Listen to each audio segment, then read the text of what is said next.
Hello everybody and welcome back. I'm Carex and we are taking a look at the Ottomans. This is a tutorial guide for complete beginners. We are playing with all of the DLCs and we're just working through, working on a little bit of diplomacy analysis. We've worked on looking at our economy and an internal situation for the Ottomans. And we have our diplomats doing some things, and we're sort of gearing up for unpausing the game and sort of moving through and starting to sort of play the game. Although this is playing the game, guys, assessing the situation, assessing the ecosystem is a huge part of playing the game. And this is where so many, we're making decisions over here. We're hiring specific advisors that give certain benefits. We're making decisions about what to do with our navy. We're making decisions to do with what to do with our economy. We're proofing over the decisions that the game made about what we're doing with our trade, right? We're thinking about what we're kind of aiming for with our different sort of power projection, our power points up here, our administrative power, diplomatic power, military power. We're deciding on how we spend those and how we save those and what those are ultimately being saved up for. We're making tons of decisions here. Actually, this is interesting, guys. We have created Unrest. And this actually, if you remember, we've made a decision to convert these guys into Sunni, right? So these are Shias. These are Shias that are being converted into Sunni. If we zoom in, we can see the missionary there kind of doing their thing. This has actually created a certain amount of unrest in our country. These are people here that are being converted to Sunni against their will. These are people that live in this region that are of the Shia faith. So we are going in there, and an active missionary and intolerance and a bunch of other negative modifiers are creating unrest. It's a yellow banner right now because it's not a critically important. It's at 0% progress, right? It's at 4.5% province unrest. It's at 0% actual rebellion progress. So this progress has to reach 100% for it to actually explode on us. And you can see there's going to be 7,000 troops. 7,000 troops that are going to be rising up on this province when this reaches 100%, if this reaches 100%. There's a lot of text there, but essentially there's a 4.5% chance that this will progress by 10% and it has to get to 100% in each month. So there's a 5% chance that it'll go to 10% progress, right? The rebellion has to build up infrastructure basically before they can rebel. So they have a 5% chance to build up a tick of infrastructure, basically. And a tick of infrastructure equates to 10% total. And then it has to do that 10 times before they actually rebel. So it's actually estimating it'll be 20 years. It's going to be 20 years before these guys rebel. Well, guess what? It's not going to take 20 years to convert this province. So we're actually not worried about this. Although if this actually ever comes about, if these numbers increase, if it gets close to rebelling, we'll get other notifications. We'll get other updated notifications to tell us, hey, these guys are really angry and they're about to explode. It'll tell us that, and we'll be able to deal with it in a multitude of different ways. We'll worry about that in a bit because I think unrest is going to be a little bit more of an issue once we start conquering things. Conquering things leads to a lot of unrest. That little bit of unrest right there, those guys can just kind of deal with it for now. Those guys can deal with it. It is estimating here that it'll be 20 years. This brings up the stability and expansion tab. We haven't even talked about this, but this is where all of our possible rebels and rebellions are going to be listed, right? And we have one now. So they're listed here. If we had 20 different kinds of rebellions, they'd be listed here. And it's possible to have that many different rebellions actively brewing in the country at once. This game is as much about conquering your neighbors as it is about maintaining prosperity and stability within your country. We've talked a lot, we've thought about stability, but there's actually a stability modifier here. In fact, we can spend administrative power to increase the stability of our country. My mind is...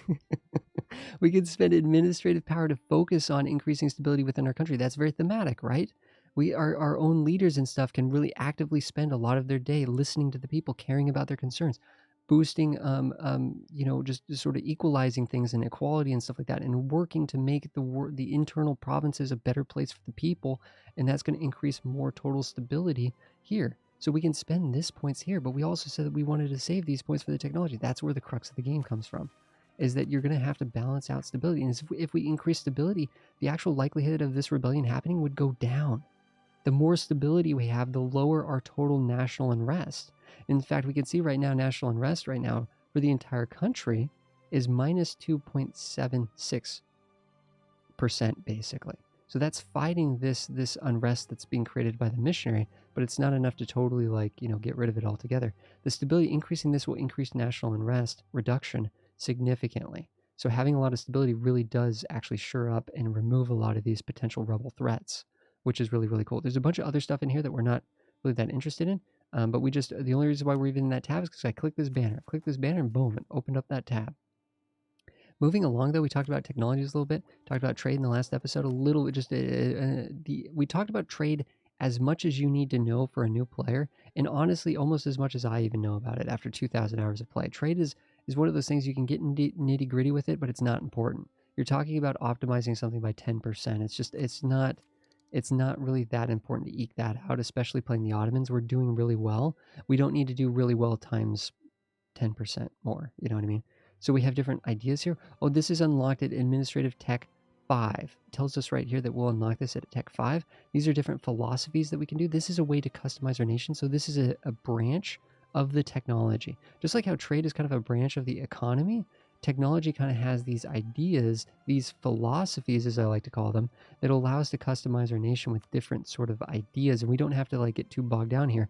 But basically, thematically, we can take offensive ideas if we want to be very aggressive, or defensive ideas, or diplomatic ideas if we want to play a little bit more diplomatically, or religious ideas, or economic ideas, right? These are concepts, these are things that we understand conceptually or thematically, but we can use these things to steer our country down different sort of emphasis.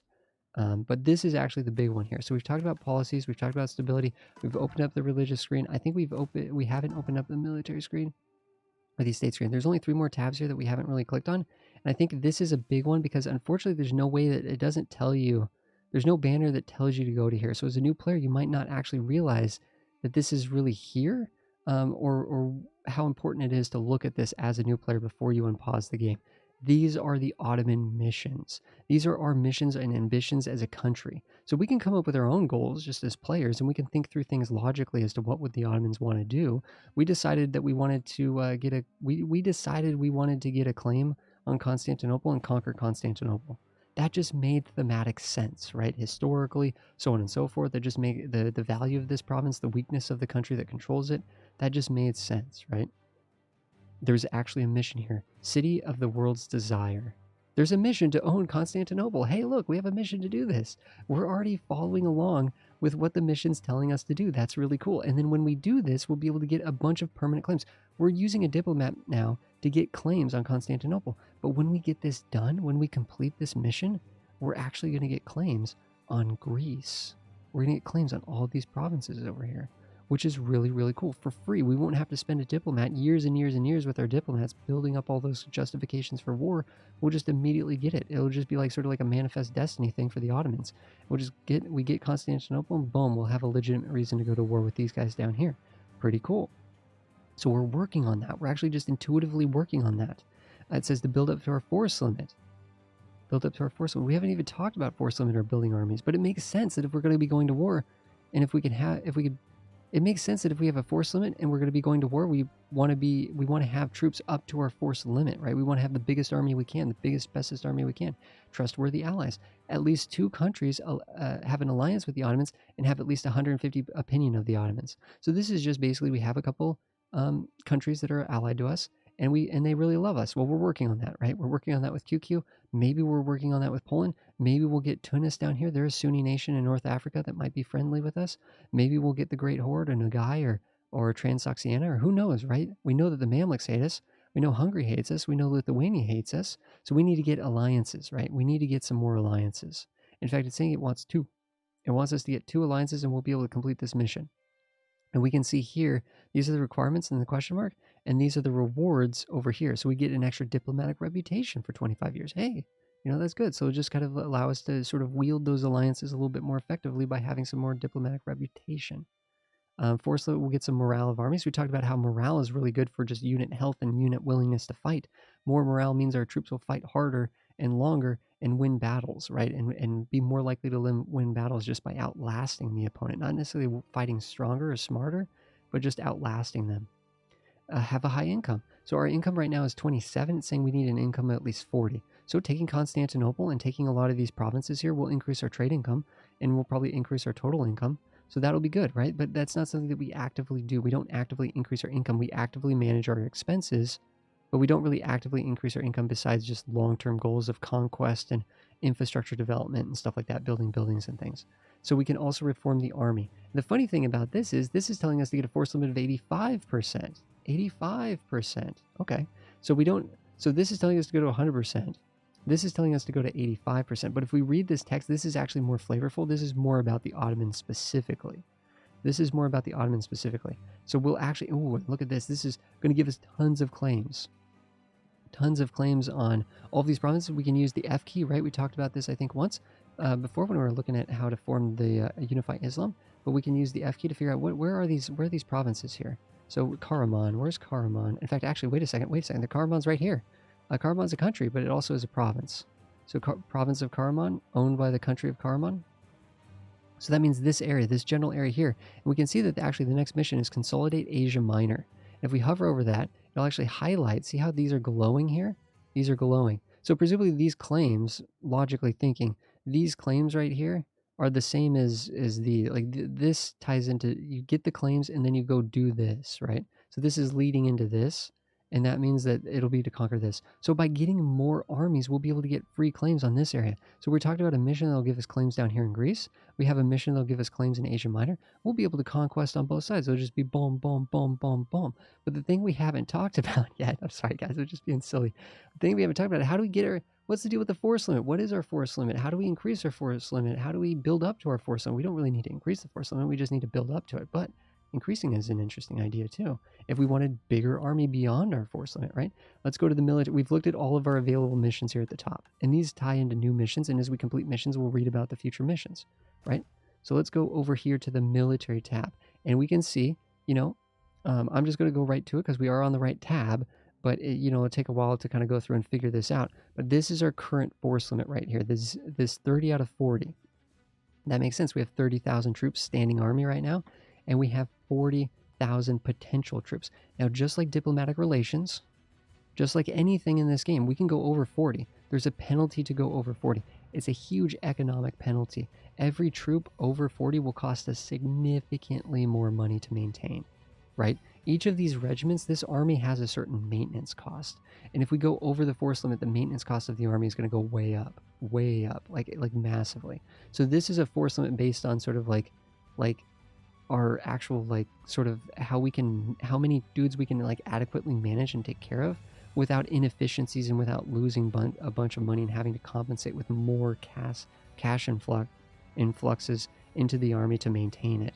So basically this is 40 is the sweet spot. If we have 40, it's just we're just humming. That's just the perfect army size for our country. If we expand our country's borders, we'll be able to get more force limit. If we get different sort of ideas and philosophies that allow us to build a larger army, we'll be able to build a larger army, right? And technologies and philosophies and things like that. So right now we need to get 85% or actually up to 100%, but maybe we'll just work on getting to 85% first because 85% will give us this mission completed. So 85, we don't have to worry too much about 85%. Let's just try to get up to 35 or so. 35 or so will get us up to high enough, right? 80, that'd be 87.5% or something like that, right? Anyway, so if we come down here, which actually, sorry, I apologize, guys. I closed out of this, right? I closed out of the crest here. This crest just is all of our internal situations are organized, economy, government, all this different stuff, right? Closing out of that. Now we're going to, instead of the big crest, we're going to this sort of production interface here. Production interface, okay. And in this production interface, this is where we build troops. We can build an infantry here. We have 22 of these, it tells us, but we can build one. It has a maintenance of 0.21 per month. So if we wanted to build 5 of these, it would cost us an extra ducat per month to maintain these guys. It costs us 10 ducats just to build. We only have 29 ducats. Uh-oh. We might not have, maybe we shouldn't have hired those advisors so quickly, right? Maybe we should have thought about training troops first, because I don't know if we can even get to 85%. Except for, wait a second, there's something down here. The Ottomans have a special troop. These can only be raised from provinces that are heathen provinces. So all these Orthodox provinces over here are helping us right now because we can train janissaries from the heathen provinces. Okay, so janissaries only cost military power. So conveniently, we can afford 10 or 5 of these. So we can afford these, and they don't cost us any money, but they do cost us a normal amount of maintenance. The janissaries are a special unit just for the Ottomans. Okay, this is a historical special unit. These guys are very, very powerful, and they have some extra sort of discipline, and they're just fiercer fighters, and these guys are going to just bolster army. They're like our royal guard, so to speak, in a sense, right? Like Napoleon had had his royal. I mean, I think every major army of every empire always has sort of their elite soldiers, right? That's what these janissaries are. They're our elite soldiers. It is unfortunate it costs us military power because we're kind of thinking, wait a second, we need military technology. Like, what the heck? We're going the wrong direction with this military power. We are at least earning 12 per month. We have a national focus for military power. So we are earning a huge amount. 12 is a massive number to earn per month. But that's partly because we have an amazing leader, we're paying for an advisor, and we're doing a national focus. So we are going to be making a decent amount of military power. So it is worth getting some of these janissaries to reform the army, to round out the army, right? That's what we're doing. We're thematically reforming the army by adding these elite units. There we go. So we can just grab those. Those guys instantly build too. That's what's kind of cool about them. They just instantly build. So really, really neat if you ever need to get those guys like on the field fast. The other guys take time, right? It takes... it says here, does it take? Well, when you click on it and then you just click on a province where you want to build it, super easy. Just boom, boom, boom. It takes 50 days to train these suckers. And then when they get trained, they're not at full morale. They're not ready to fight. It takes a few more days for them to actually get sort of like ready to go. And of course, it costs us the money and stuff. These guys, basically, we just train these guys up in a jiffy, these elite soldiers here. If we click on them, we can see they have additional fire damage received, minus 10%, shock damage received, minus 10%, and they have an extra army drill modifier. So these guys this is how they're souped up. They take less damage. They're an elite unit and they take less damage. They do cost more to reinforce though, so they are actually more expensive to reinforce, although their monthly maintenance is the same. So to replenish these guys is more expensive. So that makes sense. When people die and you need to hire new troops to refill the regiments, it's more expensive. The other thing we didn't talk about actually with this is there is something else that this costs us. This costs us a very valuable stat called manpower. To actually build, we have 30,000 men in the standing army. Now we have 35,000 men, right? To build these units here, these ones cost 1,000 manpower. I don't know why it doesn't tell you this. Let me just build this here. Check out our 7,000 manpower up here. We haven't even mentioned manpower. It goes down to 6,000 manpower, see? Let's undo that. So we only have 7,000 manpower in the bank. That means that when our troops die, we don't just pay money and these guys magically get healthy again. No, we need to actually send money and men. Money comes from our coffers. That hires these guys out of the pool. But the manpower is actually how many people we can actually draft from a country. It's the amount of available men that are actually capable of fighting in the army, like that are essentially drafted to the army, right?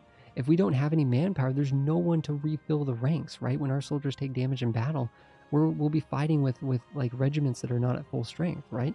Not a good thing. We want our regiments to be full strength. That's what makes them fight with the highest level of efficiency. So we want to make sure that we have manpower to replenish our troops, or else our units will literally just whittle. These standing armies will literally just whittle. And we only have 7,000 manpower right now. For an army of 35,000, that's freakishly low, right? If we lose, you could lose 7,000 dudes in a single battle. In a really tough battle, you could lose 7,000 men just fighting in a battle. So the fact that we don't have much here is not good, but this recovers slowly, right? Over time, this builds up. In fact, it takes 10 years to reach the maximum. Our maximum is very high of 33,000. We will reach that just over time. And, there's a balance between you'll be using some of it and, building it up and stuff like that. This should be growing, though. I'm confident to say, as the Ottomans, this should be building over time here. So we're not too worried about this. But right now, it's actually really cool that we can use the Janissaries and actually avoid the manpower hit and actually save the manpower for replenishing these guys if we take losses in a future battle. So let's get those guys together. It also mentioned drilling. This is something that is kind of this is a special expansion feature. Okay, wait a second. Let's hit this button. We've finished a mission, right? This is flashing at us. We've finished our first mission. Hooray! And we go to our diplomatic screen, and we can actually see the results of that, the manifestation of those cores. These are claims. These are claims in yellow. These are telling us that these countries here that own this land, we have a just reason to go to war with these guys. A just reason to go to war with these guys. We do have a truce with them for 5 years, though, unfortunately. We have a truce with them for 5 years, but we do not have a truce with Kandar. We can attack Kandar right away. We have claims on Kandar. What I'm doing here, guys, by the way, I apologize, going a little fast here, is I'm clicking on Karaman, because I know this is Karaman, because this is us and this is them. I know we're not in the diplomatic screen, but we can always flip back here if we need to. We can always flip back here if we need to and go to Karaman, and we can see I can get a summary of their diplomatic relations, and that includes their truce. They have a truce with us. It's not a relationship, but this is a quick guide. We don't have to click on Karaman and go to their screen. We can just click on their province and get a summary of their alliances will show up here. Their subjects will show up here, and different little sort of interactions that they're doing with other countries will show up here. This is a summary of their diplomacy. And truce right here will tell us they have a 5-year truce with us. So there you go. We cannot go to war with them for the next 5 years.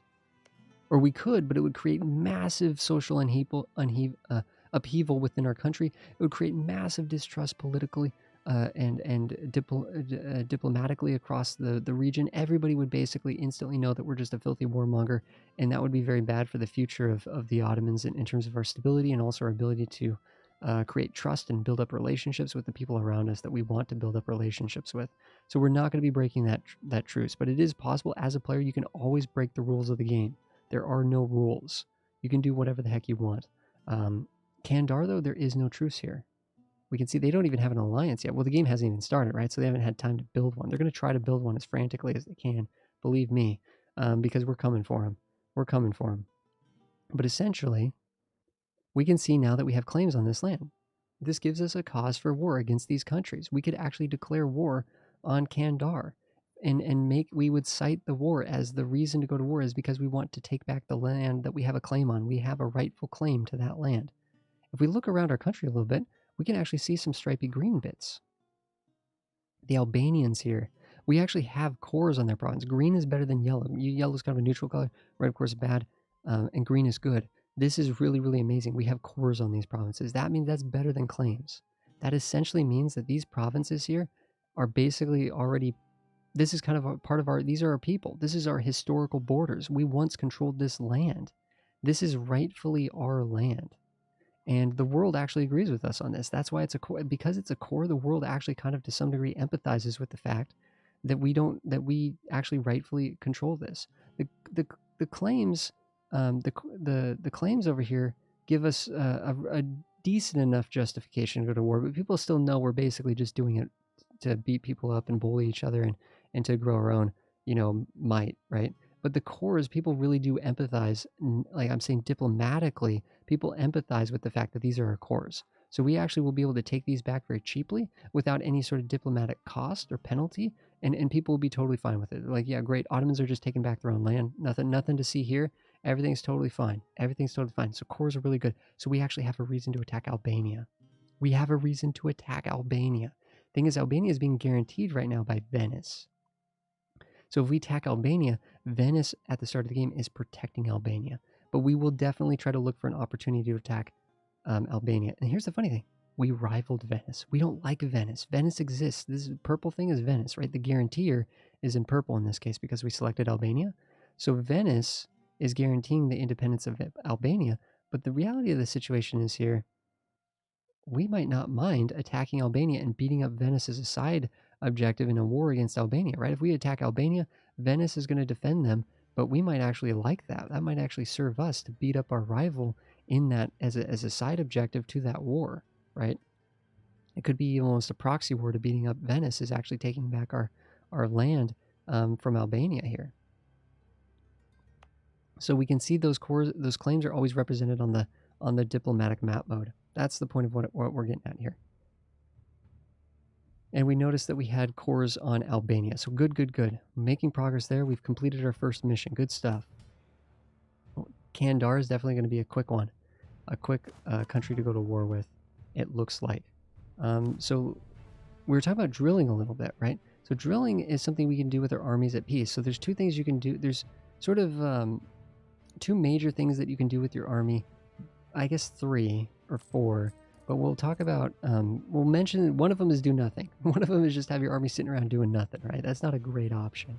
That's not a great option because that's just kind of wasteful economically. If we want, we can actually reduce army maintenance and make a lot more money per month, right? So we could do this to reduce army maintenance and make more money per month. You could see raising those troops, right? We've actually reduced our income a little bit by raising those extra troops. So we could lower maintenance and reduce maintenance quite a bit there and make a significant amount of more money per month. Those troops won't be ready to fight, and they won't be training. But what we can do is we can drill those troops and we can train those troops. You go here, you can drill them. And you need a leader. You need a military leader. We don't have a military leader right now, so we can click leader. We can assign a military leader here.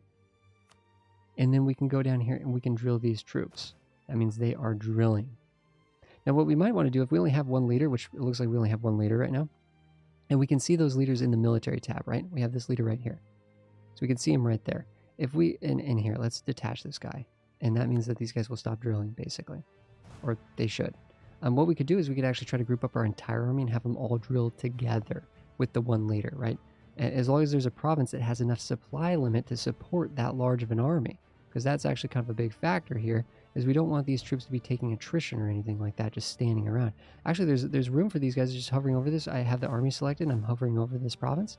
In Macedonia, it has a supply limit of 30, so we can move these guys over here and group them up here and have the 30,000 men standing in Macedonia. I think people have told me it's supposed to be said Macedonia, but I think just the English in me is saying Macedonia. So, but we can move these guys over here and group them up and then drill them here as a 30,000 unit with our dudes. And what that does is that increases our army professionalism. As our entire army professionalism goes up, we get our troops are more efficient in combat. They take less damage. They deal more damage. Other really good benefits going on there too. Plus, the individual troops themselves build up drill skill. And so it's a combination of you can get your entirety army tradition up, or army professionalism up as a whole across the entire army, and you can also individually drill individual troops. Okay, individual troops can get drilled. So let's actually have them start drilling here. These guys will come up and group up, and they'll start drilling. So because we're making a lot of money, let's pay for the armies and drill, because it costs money to drill the army. Okay, it costs money to drill the army. Just like you'd pay them to stand around. See, it says down here drilling armies is 4.2 for ducats. We're not paying, that's not extra, right? That's still the exact same, like it's still 9.96. It's the same exact cost, whether you're drilling or not. It's just reminding us that if I lower the maintenance now, you can see here it does not reduce the maintenance of the drilling army. The drilling army is still being paid for. I could reduce the maintenance for the other guys, and I could only pay for the people drilling. So you can kind of do it any way you want. But basically, effectively, if we're going to have most of our army drilling, we might as well just keep maintenance at the top, because it ends up being a wash, right? It ends up being the same thing whether we lower this or not. That'll make more sense once we get these guys over here and grouped up and drilling together. So getting, as the Ottomans, getting that army professionalism up is good. Drilling our units and making them stronger is good. All of this stuff is well good, and we have the money to afford it, right? If we were playing a weaker nation or a poorer nation, we might have to actually just not pay for the army during times of peace as a way to try to recoup economically, rather than being able to have the luxury of a standing army ready to go and drilling and training and stuff like that. But I think for the most part, guys, we are looking good here. There's a bunch of things we still haven't, like we've talked, this is our stability up here. It reminds us right here, stability. We've talked a little bit about our manpower. These are sailors. They're kind of like, as people die in the Navy, same thing. We have to replenish with sailors. And we generate a certain amount of sailors per month and such. Manpower, we've talked about that. We've talked about ducats. We haven't really talked about prestige. We just in prestige and legitimacy, they just add so many good things. We've talked about a lot of different factors, so we know, prestige adds to morale of armies, global trade power, improve relations, like a lot of good stuff in there, right? A lot of really good stuff in the prestige category. And legitimacy is the same way. These are just really good modifiers, and presumably if prestige is positive, that's a good thing. It can go anywhere between -100 and +100. Legitimacy just goes anywhere between 0 and 100. We haven't talked a little bit about power projection. This ties into how we can we project power to our rivals, and that gets us boosts here. And these boosts, just like prestige, we're getting other morale of armies, like some of the same things that we get from prestige, to be honest. But if we hit certain thresholds with power projection, we can actually unlock special little modifier abilities. If you have 25 or more, we can actually train more generals, which is pretty good. But right now we already have room for 2, and we only have 1 general. Generals cost, we can recruit a general down here. It costs us 50 military power to recruit a general. We mentioned that earlier, but this is where you actually hit the button to do it. Recruit a general. 50 military power. We don't have 50 military power. We already have a good general, though. 3, 3, 3, 1. That's pretty good. 3 fire, 3 shock, 3 maneuver, and 1 siege.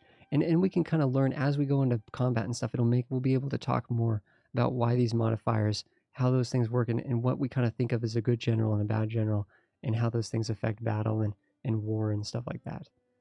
But so there are some little things that we could be trying to work on to getting our our power projection up. We could be trying to push that up just for those modifiers and stuff, and also hit those different thresholds. And in fact, if we get to 50 power projection, we can get extra power. We can get more administrative power, more diplomatic power, more military power. That's what those symbols are, those +1s, and those symbols down at the bottom of that tooltip. Which the way that you get huge amounts of power projection is by beating up your rivals. Well, Venice is our rival. We're thinking about beating them up. Mamluks are a rival. We'll want to beat them up eventually. Who was our other rival? Was it Hungary or was it Lithuania? It was Hungary. So if we go beat up Hungary, right, that'll be good too. So we're already kind of thinking there are going to be opportunities for us to beat up our rivals, and by beating up our rivals, we're going to be able to get more power projection. That's going to be a good thing. But I think at this point, guys, we're ready to go. We're ready to go. We've talked about our army. We've looked at the missions. This is huge. This is really going to guide us. It also confirms that we're on the right track. We're thinking about things logically and thematically. We're on the right track here. We have we've looked at our army composition. We've built some more troops. We've sort of looked at a number of different things. This is really, really good. We're ready to go. Guys, I do apologize that we're going so slow here, but we're building a good foundation here. Not just as the Ottomans, but just as any nation in Europa Universalis, right? We're building an understanding of the game and how to work through it. We're making so many decisions and the game hasn't even been unpaused yet. So next episode, let's unpause the game. Let's get into it. Let's start moving our diplomats and juggling them and moving them around where we need to and getting those relationships done, prepping for war and trying to evaluate what is war going to look like when we actually go to war, and how we can sort of further prepare for the actual act of declaring war and how we can do that and stuff like that. So thank you so much, everybody, for watching. I will see you guys in the next episode.